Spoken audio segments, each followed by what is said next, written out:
नमस्कार, आप देख रहे हैं न्यूज़ वन इंडिया। मैं हूं आपके साथ राजेश कुमार। डिप्टी सीएम केशव प्रसाद मौर्य ने विपक्ष पर निशाना साधा और कहा कि देश की जनता ने विपक्ष का सुपड़ा साफ कर दिया है।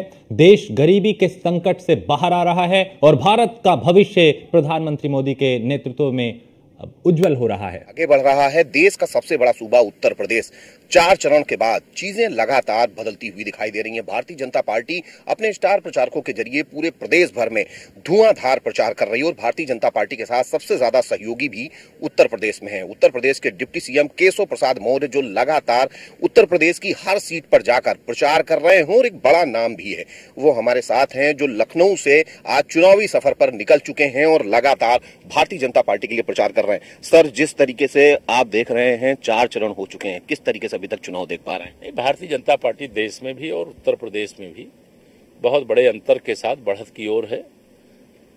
विपक्ष का कहूं मैं या इंडी गठबंधन का कहूं, सूफड़ा जनता ने साफ कर दिया है। तीसरी बार मोदी सरकार बनाने के लिए कमल खिला दिया है। इंतजार 4 जून का है, जब 4 जून को 400 पार फिर एक बार प्रचंड बहुमत की देश में मोदी सरकार बनेगी तो यह देश जहां विकास के एक नए युग में प्रवेश करेगा, जहां गरीबी के संकट का सामना जो आज भी कर रहा है बड़ी मात्रा में, वह गरीबी के संकट से बाहर आएगा, जहां हमारे नौजवानों के लिए रोजगार की जोरदार बरसात होगी, जहां महिलाओं का सशक्तिकरण होगा, जहां हमारा अन्नदाता किसान आज कर्ज लेना पड़ता है, कर्ज देने लायक बनेगा। भारत का भविष्य उज्जवल है माननीय प्रधानमंत्री मोदी जी के नेतृत्व में, भारतीय जनता पार्टी और गठबंधन की सरकार में। और यह 10 साल में करके दिखाया भी है। जो 10 साल में दिखाया है वो कांग्रेस 60 साल में उसका 10% भी नहीं दिखा सकी। इसलिए कांग्रेस और इंडी गठबंधन के लोगों को माननीय प्रधानमंत्री नरेंद्र मोदी जी पर किसी भी प्रकार का सवाल करने का नैतिक अधिकार नहीं है। चुनाव है, जबरदस्ती जरूर कुछ ऐसी चीजें बोलते हैं जो प्रधानमंत्री जी के प्रति नहीं बोलना चाहिए, लेकिन यह देश की जनता ने फैसला कर लिया है कि हमें तीसरी बार मोदी सरकार बनाना, इसलिए कमल की बटन दबाना। आज सर तीसरी बार प्रधानमंत्री जी काशी विश्वनाथ भगवान की नगरी से फिर से नामांकन कर रहे हैं। देखिए, तीसरी बार मोदी सरकार के लिए तीसरी बार उत्तर प्रदेश के बाबा विश्वनाथ जी की नगरी वाराणसी से सांसद बनना, यह गौरव की बात है, हम लोगों के लिए खुशी की बात है।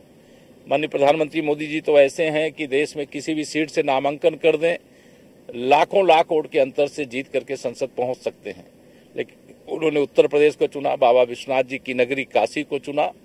हम आज उनके नामांकन के अवसर पर बहुत बधाई भी देते हैं और हमें पूरा विश्वास है 2014 और 2019 से भी बड़े अंतर से 2024 के लोकसभा चुनाव में जीत करके माननीय प्रधानमंत्री नरेंद्र मोदी जी संसद पहुंचेंगे। अखिलेश यादव और राहुल गांधी एक साथ फिर मैदान में हैं 2017 के बाद। बड़े दावे कर रहे हैं कि पीडीए के जरिए हम इस बार सत्ता में आ जाएंगे। देखिए, 2014 में तो श्री अखिलेश यादव जी उत्तर प्रदेश के मुख्यमंत्री थे। उस समय हम लोग 73 लोकसभा सीटें जीते थे। जब सत्ता में रहते हुए भाजपा के विजय रथ को नहीं रोक पाए। 2017 के विधानसभा चुनाव में मुख्यमंत्री थे, बहुमत की सरकार चला रहे थे, भाजपा गठबंधन ने 325 सीटें जीती। जब हमें ये 2017 में नहीं रोक पाए, 2019 में सपा बसपा कांग्रेस सब ने गठबंधन कर लिया और उसके बाद भी भाजपा का विजय रथ नहीं रोक पाए। 2022 में तो ऐसे बयान वह दे रहे थे कि जैसे उनकी सरकार बन चुकी है और उनके गुंडे, अपराधी, माफिया, दंगाई, भ्रष्टाचारी सब सड़क पर आकर के लोगों को चुनाव के पहले ही सताना शुरू कर दिए। तो परिणाम क्या हुआ? सपा सफा हो गई और समाजवादी पार्टी समाप्तवादी पार्टी होने की ओर बढ़ गई। तो उनके जो दावे हैं या श्री राहुल गांधी जी के जो दावे हैं, यह दोनों की जोड़ी फेल हो चुकी है पहले भी और 2024 में भी तो बुरी तरह से फेल होने जा रही है। अखिलेश यादव कन्नौज से और प्रियंका गांधी चुनाव मैदान में नहीं आई, जबकि इस तरीके का था कि वो आएंगी रायबरेली से, संभवतः राहुल गांधी अमेठी से आएंगे। राहुल अमेठी छोड़ के रायबरेली आ गए, इसको क्या देख रहे हैं? सपा कांग्रेस दोनों पारिवारिक अंतर कलह के बहुत गंभीर दौर से गुजर रही है। दिखाने के लिए वो साथ साथ दिखते हैं, लेकिन अंदर से सब अलग हो चुके हैं। श्री राहुल गांधी जी प्रियंका गांधी जी को राजनीति में नहीं उभरने देना चाहते और प्रियंका गांधी जी राहुल गांधी जी को चुनाव में जीतने नहीं देना चाहती हैं। और इसी प्रकार से सैफई परिवार में भी जैसे श्री अखिलेश यादव जी को कन्नौज से चुनाव लड़ा दिए, जहां हारना निश्चित हो गया है। अब 4 जून को परिणाम भी आ जाएगा और अखिलेश यादव जी ने अपने चाचाओं की राजनीति खत्म करने के लिए एक को बदायूं भेज दिया, एक को फिरोजाबाद भेज दिया, एक भाई को भेज दिया धर्मेंद्र यादव जी को वहां आजमगढ़ में। तो यह सब परिवार अंतरकलह का शिकार है। पार्टी में भगदड़ मची हुई है। इनके बड़े बड़े नेता सब पार्टी छोड़ करके जा रहे हैं। इनके विधायक सब क्रॉस वोटिंग कर रहे हैं। तो सपा हो या कांग्रेस हो, अब इससे मुक्ति का एक तरह से ये बहुत अच्छा अवसर है। सबसे मैं यही अपील करूंगा, समाजवादी पार्टी का उदय होना मतलब अपराध का उदय होना है। कांग्रेस का उदय होना माने भ्रष्टाचार जो माननीय मोदी जी के नेतृत्व में खात्मे की ओर है, उस भ्रष्टाचार की पुनर्वापसी करने का काम होगा।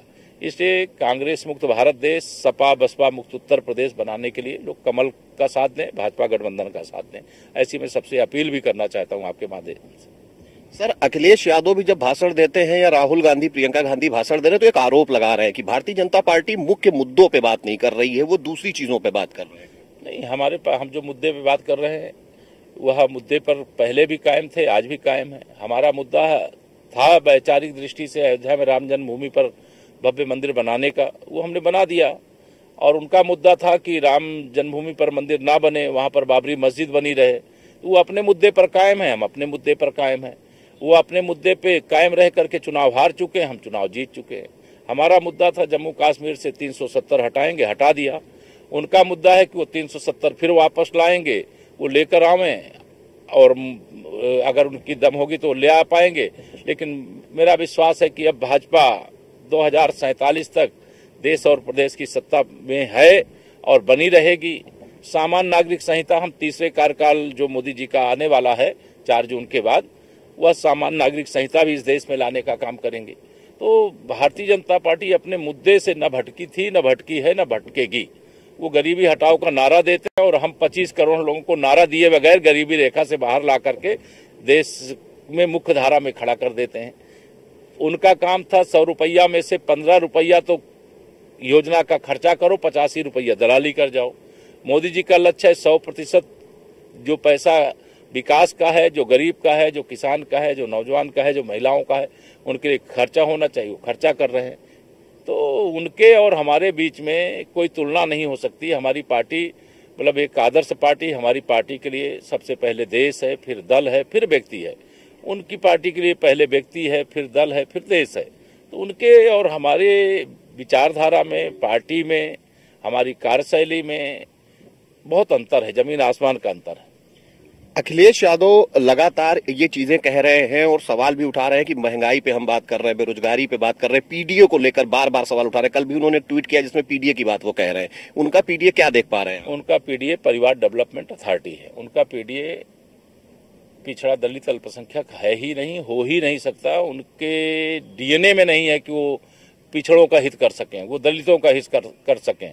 उनका अधिकार लूट करके खा जाने वाले, उनके पथ की बाधा बन जाने वाले, जो एक पिछड़े वर्ग का नेता अगर उत्तर प्रदेश में उभर आए तो उसके पीछे पड़ जाने वाले, देश में एक पिछड़े वर्ग का नेता प्रधानमंत्री बन गया तो प्रधानमंत्री पद से कैसे हटाया जाए।